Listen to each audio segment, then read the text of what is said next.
తలపడతారు అని. కాంగ్రెస్ కలహాల విజృంభణ మల్లు చుట్టూ అలిక జగన్ ఎఫెక్ట్.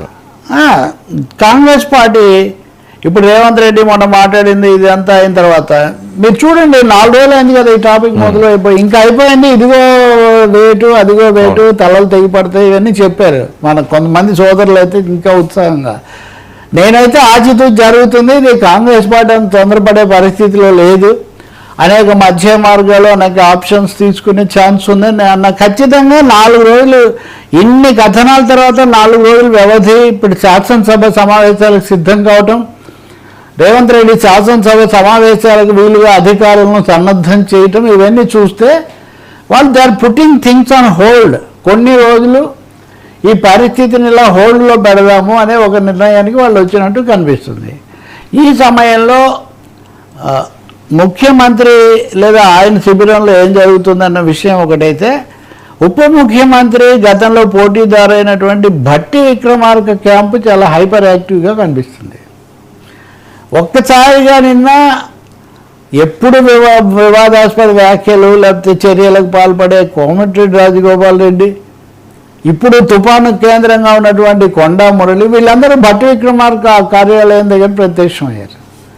వెనకటికి మిత్రులు చెప్పేవాళ్ళు, ఎప్పుడు ఎన్టీఆర్ రాకముందు కాంగ్రెస్ పార్టీ అధికారంలో ఉంటే ఎక్కడ అసమ్మతి వీళ్ళంతా సమావేశమయ్యారు, వాళ్ళు ఏం మాట్లాడారు, ఇవన్నీ చూస్తూ ఉంటారని. సో భట్టి విక్రమార్క దగ్గరికి వెళ్ళి వీళ్ళు తమ గోడు వినిపించారా లేదా సలహాలు తీసుకున్నారా, ఏదైనప్పటికీ కూడా ఒక తుఫాను ఎక్కడ కేంద్రీకృతం అయింది ఇప్పుడు అంటే ఖచ్చితంగా ఉప ముఖ్యమంత్రి గారి చుట్టూ ఇది కేంద్రీకృతం అవుతున్నట్టుగా స్పష్టంగా కనిపిస్తుంది. వీళ్ళు ఆయన ఆశ్రయించినట్టు లేకపోతే ఆయన అండదండలు కోరుకుంటున్నట్టు మనం భావించాల్సి వస్తుంది. ఇంకా రెండవది, అక్కడికి వెళ్ళొచ్చాక ఏం చెప్తున్నారు, ఇద్దరు ఒకటి చెప్తున్నారు, ఏదో బిల్లుల గురించి, బిల్లులు మంజూరు కానీ బిల్లుల గురించి కలుసుకున్నామని. మామూలుగా ఇద్దరు రాజకీయ నాయకులు కలిస్తే రాజకీయాలు కాకుండా వాతావరణ పరిస్థితులు మాట్లాడుకోరని ఒక సామెత చెప్తూ ఉంటారు.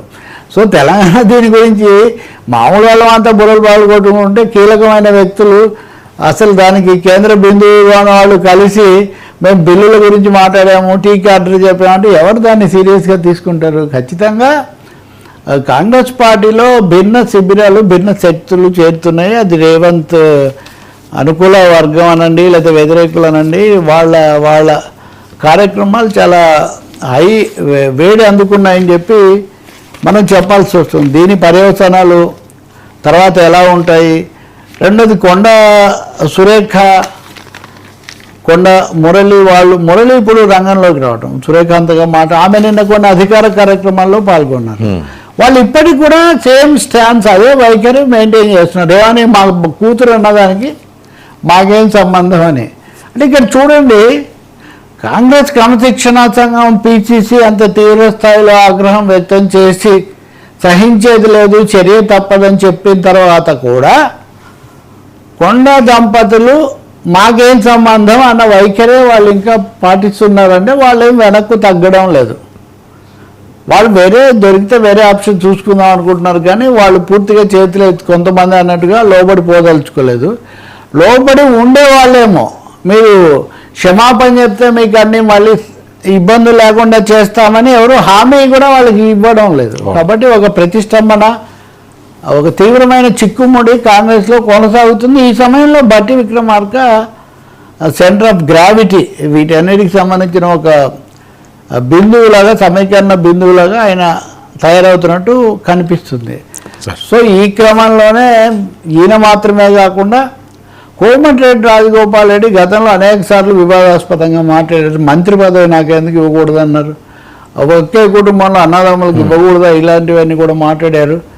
నిన్న ఆయన మమ్మల్ని అందరినీ జగన్తో కలిపి చూపిస్తున్నారు, మేము జగన్ మనుషులం, జగన్ మా ఆంధ్రప్రదేశ్ మాజీ ముఖ్యమంత్రి వైసీపీ అధినేత జగన్మోహన్ రెడ్డి చెప్తే ఇవన్నీ జరుగుతున్నాయని జగన్తో కలిపి మమ్మల్ని చూపిస్తారా?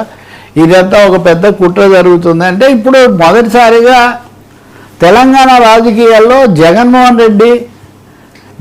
రెడ్డి మాట, జగన్మోహన్ రెడ్డి ప్రభావం వినిపించడం మనం వింటాం. ఇంకోటి కూడా అన్నాడు ఆయన, గతంలో మేమందరము రాజశేఖర రెడ్డి కుటుంబానికి దగ్గరగా ఉన్న మాట ఎవరు కాదనలేదు, we belong to YS camp.